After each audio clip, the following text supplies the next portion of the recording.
Shall I pause this for thumbnail? Yeah? Alright, cool.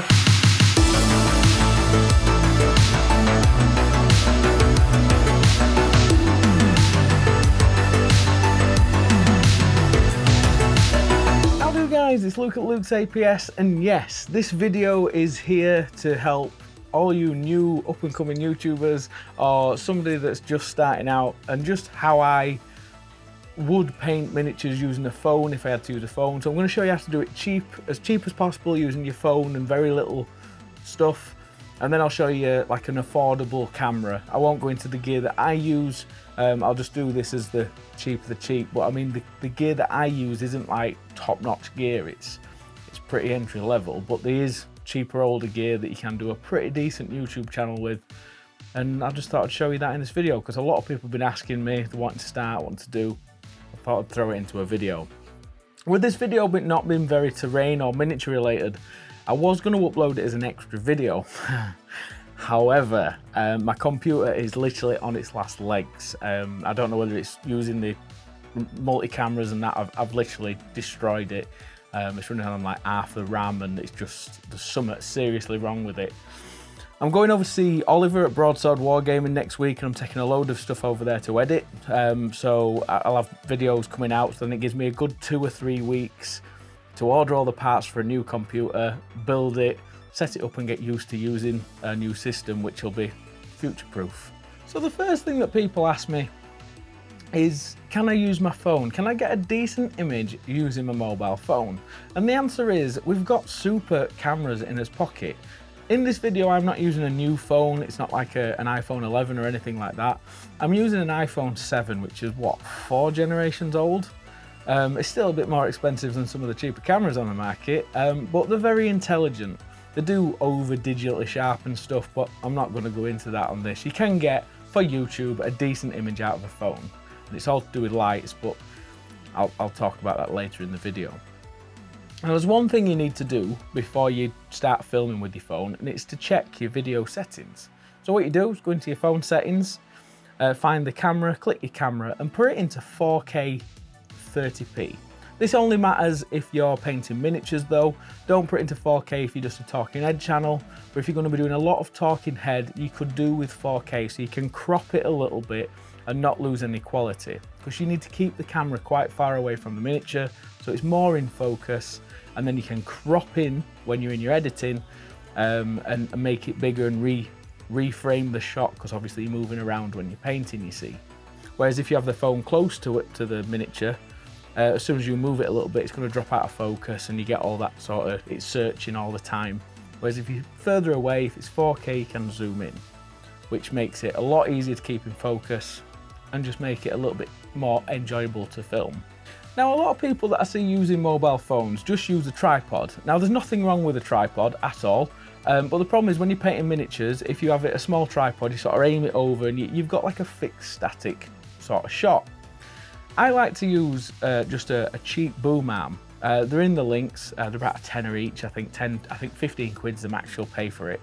And you can just screw that onto your desk, put your phone in the top of it, and then you can angle that where you want it. Now make sure your back camera is facing outwards, because then you can also monitor the image on the camera, so you can press it and press record and everything with ease, just while it's in the arm, and you can reposition it and check your focus and everything else while it's in that.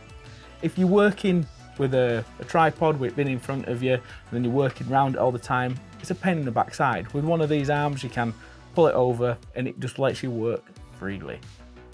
So what's my favourite thing with this boom arm is overhead shots. Overhead shots are good for unboxings, they're good for reviews, so you've been sent a book or whatever. You can open the book or show your miniature coming out the box with a nice vertical shot. Also, what's good about that, if you are painting something pretty large on camera, you can paint it, and then if you need to crop, because you're shooting in 4K, you can crop in. So you've seen the original footage zoomed out, the normal, how it comes out the camera, and this is when it's zoomed in around 110%, I think, which gives you a nice close-up of the miniature. You have lost some quality, and that's because it's not true 4K, but it gives you still a pretty good image that's okay for YouTube.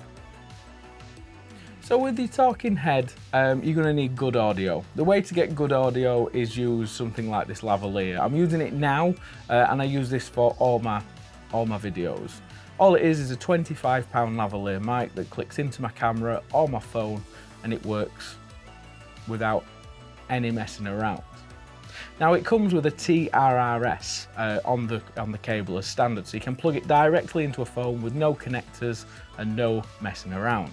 If you want to plug it into your camera, the Purple Panda does come with a TRS converter. It also comes with a GoPro converter, extension cables and everything you need for 25 quid. And that's why I recommend it. It's very cheap and it's not going to break the bank. Now for framing your shot when you're using your phone, it's quite hard because you can't see yourself on the camera. But with a phone, the autofocus is spot on. And one thing I do is when I move the arm slightly back out the way, foam lenses are very wide, so you only need it about 2-3 feet away from you. And what you can do then is just look directly in the middle of the phone and have it about eye level, and that way you get perfect framing, which you'll see in this picture and audio sample now. So if you was just using your phone for, you know, doing your headshots, your outro shots, plus painting, this is what it'd look and sound like just using a cheap £25 softbox, which I can link below, and whatever phone you're using. I mean, this is a four generations old iPhone, so it's not the best, but if you use a rear camera, you will get the better quality. So that's just using the Purple Panda lavalier straight into the camera, and yeah, you've seen all the multiple angles. Catching a bit. Now B-roll. For those that don't know what B-roll is, it's just extra footage that you add to your talking head, okay? I never used to do this in the early days, but it makes talking head videos a bit more interesting to watch as well as listen. Well, not so much listening to, but if you're watching them, it keeps your viewer engaged. And all it is getting your phone and just sort of doing a slow pan left to right, up and down or wherever, and just showing them off finished before and at the end of your video. And also like showing what paints you're using, so every time you take a next step of using a new paint, show your paint in a nice bit of B-roll rather than just saying it. And same with brushes. I've bought these brushes, I'm using these, and you know, you can show them in person and make the brush look really nice. Makes it interesting to look at, and then people are not asking you in the comments, what brushes did you use? What brushes did you use? They've seen them close up. Now, talking about close up, and this is why I really do like using a phone. I don't use a phone that often, but when you need to use your phone, you can do some awesome close up shots, especially if you're doing it in 4K, you can even crop in more, which is mental. It's just so simple to use. The quality is not amazing, but you can zoom in, you can do it as close as you want. It's just very convenient as using a phone. And the built-in image stabilization on the phones are pretty good as well. So phones are not a bad option. And to try and get a camera to look as good as a phone takes a lot more effort. Trust me. Right, so the second question I get asked quite a lot is cameras. I'm starting a YouTube channel, I've been doing YouTube a while with my phone. I'm wanting to just up my game a little bit. I want a dedicated camera to do, you know, miniature painting, talking head, back reports and stuff like that. I've got 150 quid. Now what a lot of people do is go out and buy a really cheap camera from China that it's no better, it's worse than the phone. Look in the second-hand market. I have a camera that I use as a B cam to this. It's not amazing, but for the money, you're not going to get much better. It cost me £85. It's a Canon EOS M. It's from 2012. It's one of the first mirrorless cameras from Canon. However, when you're buying lenses for this, I wouldn't advise buying a mirrorless lens because there's not that many of them and they're quite expensive. So you can get a lens adapter from Viltrox, which is 20 quid, and you can buy a cheap kit lens. I mean, I'm using the kit lens that came with my EOS, my 200D that I'm filming on now. And the kit lens is a good all-round lens. People practically give them away because they're just the cheapest chips. You can pick them up from 20 to 40 pounds second hand. And it's got a good focal range from 18mm, which is good for vlogging. up to 55mm, which is good for B-roll, close-ups, and it's a good zoom range, okay? All that package together cost me 125 quid, and I use it for quite a lot. In my videos, you'll see it for the overhead stuff. I have took it and vlogged with it because it's a nice small camera for going away. Now, this camera also has a mic input. One thing I would suggest, and a lot of us will be in this situation, I'm plugging this into a camera monitor because I've got one. However, you can plug this into a normal computer monitor. You can plug this into a TV that's in front of you, because wherever you're painting or doing your videos and stuff anyway, you've normally got a monitor or a computer nearby. And I do suggest plugging that in so you can pull focus and get it as sharp as possible on your miniature. As you can see, I'm looking on the monitor, and then I zoom into the model, and I know that once I've pulled that focus, it's nice and sharp on that model, and I can just look at the monitor and just keep a track of the focus. If I had a 4K camera, I could close down the aperture, giving me more space that's in focus, but I can't. So with the cheaper cameras, you do have to just have a hell of a lot of light, close down your aperture to around f8, f11, so you can get all your miniature in when it's close up to a lens. But it's more than enough to keep your hands pretty still and paint most of it in focus. Just keep an eye on it and keep pulling manual focus to keep it in every time you change your shot. So light. Light's very important, especially if you're using your phone as well as DSLRs. Doesn't matter what camera you're shooting on, as long as you've got enough light, any camera, and you're using the light properly, any camera will look good. This is why your phones always look awesome outside, as long as it's not like overly sunny. I've got a £25 softbox above my head. Now, miniature painters, you'll love it. You just put that on full whack and it's a perfect light just on its own for painting miniatures. I don't need any other lights, I just use that to paint. It's nice and soft, it's as good as daylight. It's maybe not as powerful as daylight, but it's a nice light when it's on its own to just sit and paint under, and you don't get much shadow. It would be better to have two, but if you've not got the space, you could use your desk lamp to sort of fill from the bottom, but try and diffuse it a little bit. Put a bit of baking paper in front, some white paper, like thin white paper, or a bit of white cloth, just something to sort of soften the light, and that way you'll get rid of all your shadows. I hope that's been a nice insight and helpful video. I'm sorry that it's not a terrain-based video or a miniature painting video this week. I've just really wanted to do this, and I get asked it so many times. There's about 4 YouTubers this week, or up-and-coming YouTubers, that have messaged me asking about gear, what do I need to do, how do you use lighting? And I just thought I'd do this video, one, just to help them out. Two, I like a bit of a YouTuber nerd talk. And I've got nobody to talk to, so I have to use this to vent.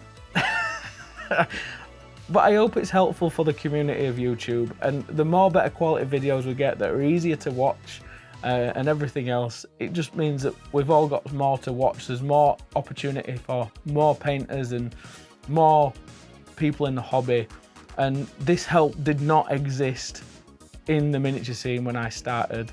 Miniac's also done a great one, which I'll link the video to, Miniac's video on how he sets up and paints. However, Miniac's gear is awesome. I wish I had his gear. Damn you, Scott. Won't be long though, I'll get my cinema cameras soon. But anyway, that's another video. That might be when I do my show round my room, next video, new year, when I've got all my new tech and all my fancy equipment that I need to learn how to use and fix my computer. It's done in. So yeah guys, if you'd like to support me, do check the Element link below, where you can shop on there, buy all your wargaming stuff. It's a reputable company, and I've gone with them because they've got some of the best prices online. Quick delivery, very reliable, big enough business that they're not going to disappear. And when you click that link, it's active for 60 days. So if you just click it and you know you're going to be buying something in a couple of days or a couple of weeks, if you buy something through that, I get a cut and it doesn't affect your pocket. Just helps me support the channel, helps me buy a PC that's broke. There's obviously my Patreon for them that, you know, just want to give me some money. And then obviously my shop for anybody that's terrain building. and obviously my shop's the most important to me. And we're moving up to Wakefield very, very shortly, which is all exciting, and that's also very expensive. So breaking computers come at the wrong time. I don't normally talk like this on camera, but I'm pretty nervous. But all for this year, and a lot's happening, and can't wait to share that experience with you. But anyway, guys, thanks for watching, thanks for tuning in, and if you have got any questions, do pop them in the links below. As I've said, Miniac's video, which I'll pop in the links as well, which is an awesome video on a complete other insight on miniature painting and filming setups and everything else, which I love that sort of video, obviously, as a YouTuber. So yeah, check that out as well. Thanks for watching, guys, thanks for tuning in, and I'll see you again for the next video, which will be Friday. Love, love, love.